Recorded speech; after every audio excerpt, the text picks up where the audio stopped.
Hello अस्सलाम वालेकुम, नमस्ते, सत श्री अकाल प्यारे दोस्तों। कैसे हैं आप लोग? उम्मीद करती हूँ कि आप सभी लोग खैरियत से हों और आप सबकी दुआ से मैं भी बिल्कुल खैरियत से हूँ। दोस्तों, एक वीडियो है मनोज मुंतशिर साहब का और इस वीडियो को लेकर बहुत सारे लोगों ने ये वीडियो सजेस्ट किया और इसको लेकर काफ़ी चर्चा हो रही है, काफ़ी बात हो रही है। तो ये वीडियो, इसका टाइटल है आप किसके वंशज हैं, और ये एक सवाल है सब लोगों के लिए, भारतीयों के लिए, कि आप किसके वंशज हैं। तो देख लेते हैं आखिर इस वीडियो के अंदर क्या है और उसके बाद आगे बात करते हैं। सो 1 2 3 एंड स्टार्ट।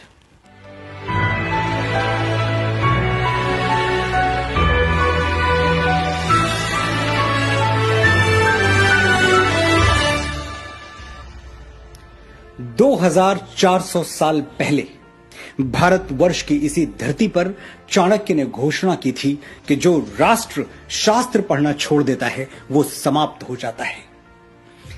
क्यों कहा था ऐसा चाणक्य ने? क्यों जरूरी है कागजों में छुपे अतीत को जानना? क्योंकि अतीत को जाने बिना भविष्य निर्माण की कोई संभावना है ही नहीं। जो देश अपना इतिहास भूल जाता है उसका भूगोल अपने आप समाप्त हो जाता है।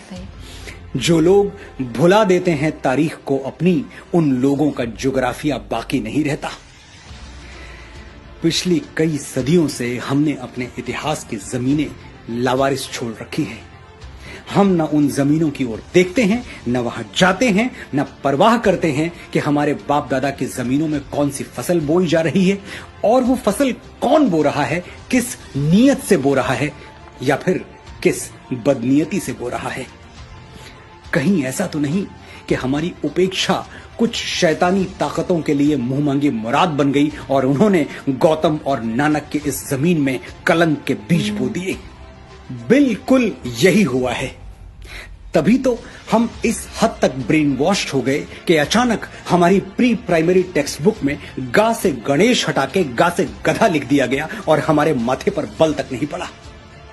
हमारे घर तक आने वाली सड़कों के नाम भी किसी अकबर, हुमायूं, जहांगीर जैसे ग्लोरीफाइड डकैत के नाम पर रख दिए गए और हम रिबन काटते हुए मौका परस्त नेताओं को देखकर तालियां बजाते रहे। अचानक नैरेटिव बदल दिया गया। आदर्श राज्य कैसा होता है? जैसा अकबर का था। अच्छा, तो राम राज्य क्या था? वो आदर्श नहीं था। और अकबर के राज में हजारों किसानों को जजिया न देने के लिए फांसी पर टांग दिया गया था। ये आदर्श राज्य में होता है? ये तो हमें ढोल बजा के बताया गया कि अकबर ने जजिया माफ कर दिया था, लेकिन माफी से पहले जजिया का खूनी इतिहास हमें कभी नहीं पढ़ाया गया। और उसी अकबर ने वापस गैर मुसलमानों पर जजिया लाद दिया था, यह भी नहीं पढ़ाया गया। चित्तौड़गढ़ में 30,000 सिविलियंस को जिहाद के नाम पर काट डालने वाला आदर्श राजा था। आगरे के किले के सामने मीना बाजार लगवाने वाला जिल्ले इलाही था। जिल्ले इलाही यानी खुदा की परछाई। ये कौन सा खुदा है जिसकी परछाई इतनी काली है? मुझे अफसोस होता है जब मेरे कुछ मुसलमान भाई मुगलों और तुर्कों की तरफ उठने वाली उंगलियों को इस्लाम की तरफ उठने वाली उंगली मान लेते हैं और उसके खिलाफ हो जाते हैं। जागिए, आप अकबर के वंशज नहीं हैं। आपके पूर्वज वही हैं जो हिंदुओं के हैं। आपका इतिहास वही है जो हिंदुओं का है। और अकबर ने तो इस्लाम को जड़ से मिटा देने के लिए कोई कोशिश बाकी नहीं रखी। पढ़िए इतिहास, समझिए दीन इलाही को। आप जान जाएंगे कि अगर अकबर का बस चलता तो इस्लाम का नामो निशान तक बाकी नहीं रहता। अपने हीरोज और विलेंस जात पात से ऊपर उठकर चुनिए, जो इस महान देश की परंपरा है। रावण कौन था? एक ब्राह्मण था। भगवान ब्रह्मा की डायरेक्ट ब्लड लाइन में जन्मा था। लेकिन आपने किसी ब्राह्मण को रावण की स्तुति करते हुए देखा है? हम सिर्फ इसलिए रावण को हीरो बना दें कि वो हमारी जाति का था, इतना छोटा नहीं सोचते हम। रावण खलनायक था और हम रहती दुनिया तक दशहरे में उसका पुतला फूंकते रहेंगे। और हम ही नहीं, हर जागा हुआ समाज यही करता है। अपने नायक और खलनायक बड़ी सावधानी से चुनता है। हिंदुस्तान में एक बहुत बड़ा तबका महमूद गजनवी को हीरो मानता है। ये लुटेरा अफगानिस्तान के एक छोटे से गांव गजनी से आया था और भारत पर इसने बेतहाशा जुल्म ढाई। सोमनाथ का पवित्र मंदिर हमारी आंखों के सामने लूट लिया और हम खड़े देखते रह गए। तो होना तो ये चाहिए था कि अफगानिस्तान गजनी को शूरवीर मानता और उसके नाम पर मॉन्यूमेंट्स बनवाता। लेकिन सच ये है कि अफगानिस्तान के इतिहास में गजनी की कोई जगह है ही नहीं। उसका जिक्र तक बड़ी मुश्किल से मिलता है।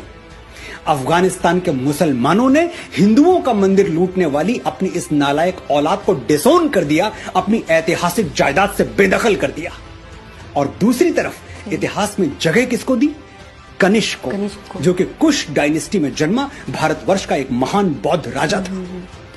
अफगानिस्तान में कनिष्क के नाम पर होटल्स हैं, इमारतें हैं, जबकि वो मुस्लिम देश है। लेकिन यही तो बात है कि हीरोज चुनते हुए हिंदू, मुसलमान, बौद्ध और क्रिश्चियन नहीं देखा जाता, बस चरित्र देखा जाता है, बशर्ते हमारे पास इतनी तटस्थ, इतनी न्यूट्रल आंखें हों। अफगानिस्तान ने अपनी पूजा पद्धति बदली, अपनी संस्कृति नहीं बदली। वो भारत के पूर्वजों को आज भी अपना पूर्वज मानते हैं और इससे सिद्ध होता है कि धर्मांतरण के साथ राष्ट्रांतरण होना जरूरी नहीं है। एक और इस्लामिक देश है इंडोनेशिया, जहां 87%, 87% मुसलमान हैं, लेकिन वहां रामलीला ऐसी धूमधाम से होती है कि देखने वाले देखते रह जाएं। इंडोनेशियंस भी राम को अपना पूर्वज मानते हैं। उन्हें इस बात से कोई फर्क नहीं पड़ता कि उनके घरों में रामचरितमानस की जगह कुरान रखा हुआ है। धर्म अलग है तो क्या, पूर्वज तो एक है। ये बात जिस दिन मेरे मुसलमान भाइयों को समझ में आ गई, उस दिन हिंदू मुस्लिम एकता के झूठे और राजनीतिक स्वार्थ से लिप्त नारे गायब हो जाएंगे और सचमुच मन के धरातल पर, आत्मा के धरातल पर हम एक हो जाएंगे। वापस लौटते हैं उस बात पर जो मुझे चुभ रही है और आपको भी चुभनी चाहिए। हमें चीख चीख कर बताया गया कि मुगल अंग्रेजों की तरह लुटेरे नहीं थे।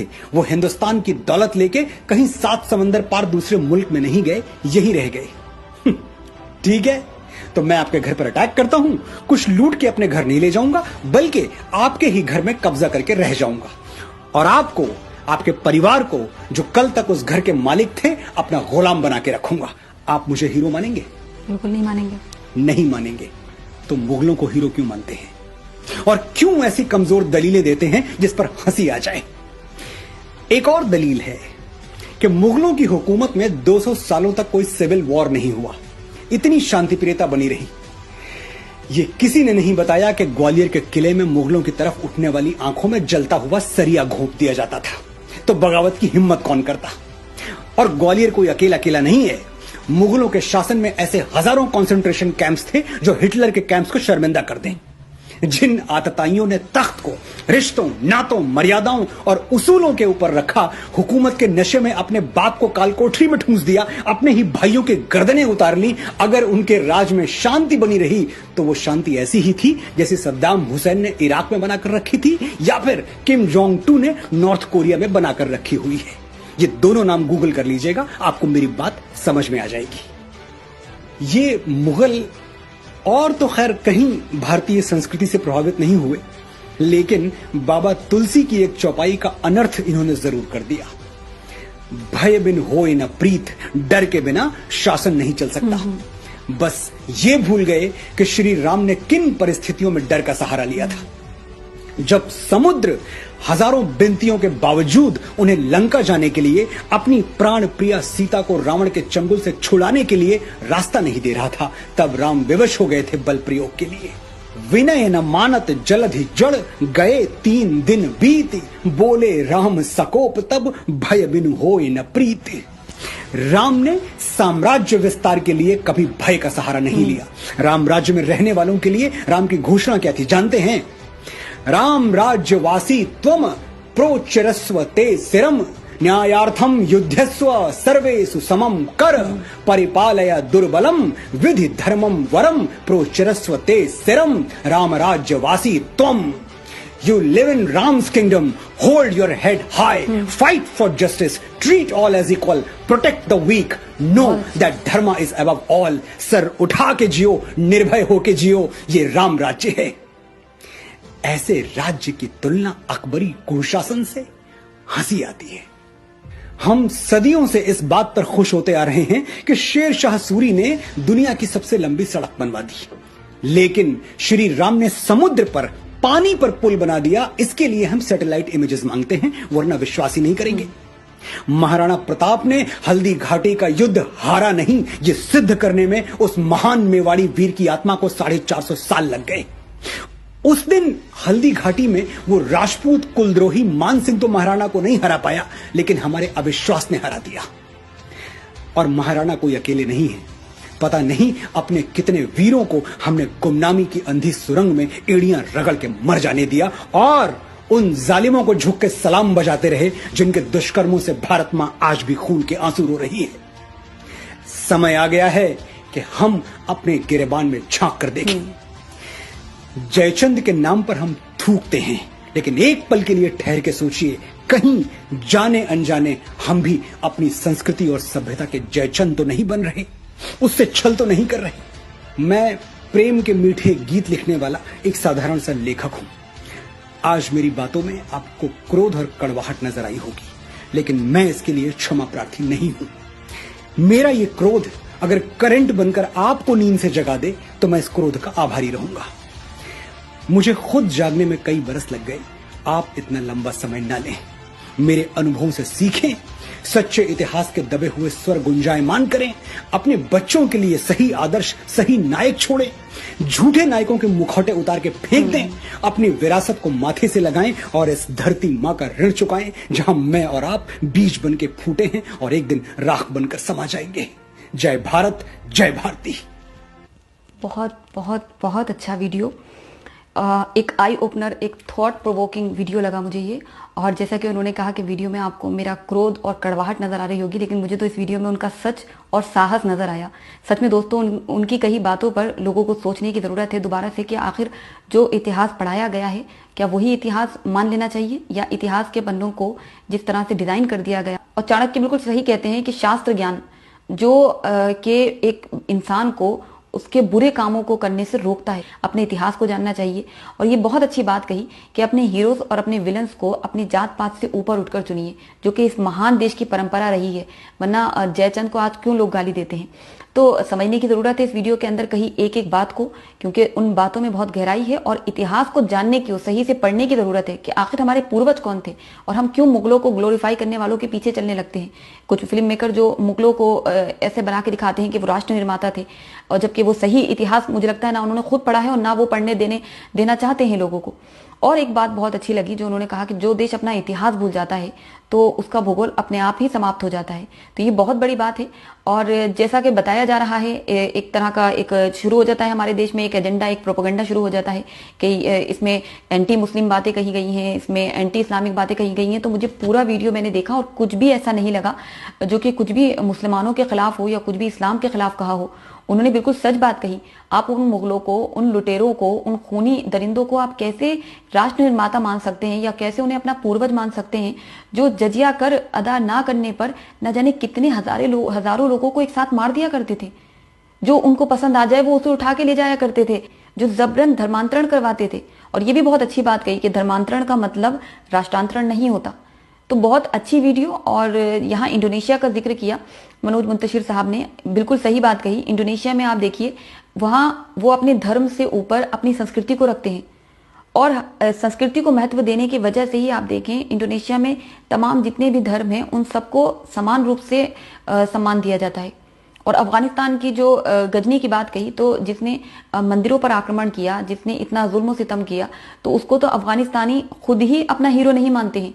वो कहीं से भी इस तरह के आक्रमणकारी, इस तरह के लुटेरों को ग्लोरीफाई अफगानिस्तान में नहीं किया उन लोगों ने, बल्कि उन्होंने कनिष्क को अपना हीरो माना है। और ये बात बिल्कुल सही बताई है कि अफगानिस्तान में कनिष्क के नाम पर इमारतें हैं, उनके नाम पर वहां पर होटल्स हैं, लेकिन कहीं पर आपको गजनी का नाम वहां आपको नहीं मिलेगा। तो बहुत ही अच्छी वीडियो, जिसे समझने और समझाने की जरूरत है। बहुत सोचने की जरूरत है इस वीडियो को लेकर कि कुछ भी इस्लाम के खिलाफ, मुसलमान के खिलाफ नहीं कहा है, बल्कि उन्होंने बताने की कोशिश की है कि आपके पूर्वज कौन हैं और आप किन दलीलों, किन गलत झूठी दलीलों के बीच में फंस चुके हैं, और उनके बीच में आप सोचते हैं कि मुगल हमारे वंशज हैं। आपको वीडियो कैसा लगा आप मुझे कमेंट सेक्शन में जरूर अपनी राय बताएं। और मुझे तो एक बहुत ही, जिसे कहते हैं, एक बहुत ही सुलझी हुई, बहुत ही अच्छी वीडियो लगी, जिसमें बहुत समझने की जरूरत है उन लोगों को जो इसको गलत तरीके से लोगों तक पहुंचा रहे हैं, इसको गलत तरीके से पेश कर रहे हैं कि इसमें मुसलमानों के खिलाफ, इस्लाम के खिलाफ कुछ बोला है। उन्होंने ऐसा कुछ नहीं बोला है। उन्होंने उन लुटेरों, उन खूनी दरिंदों के बारे में बात की है जिनकी नज़र में कुछ था ही नहीं इंसानियत का होना, जिन्होंने सिर्फ इस देश के अंदर एंट्री की थी अपने लालच में, जिनको यहाँ पर लूटमार करनी थी, जिनको अपना हुक्म चलवाना था, तो वो खुदा की परछाई कैसे कहला सकते हैं। तो दोस्तों बहुत अच्छा वीडियो, और आपकी जो भी राय हो आप मुझे कमेंट सेक्शन में ज़रूर बताएं, और तब तक अपना ख्याल रखें। एक नई वीडियो के साथ मैं आपके सामने फिर हाजिर होंगी, तब तक के लिए मुझे इजाज़त दें। अपना और अपने इस प्यारे मुल्क का ख्याल रखें। बहुत बहुत शुक्रिया। जय हिंद।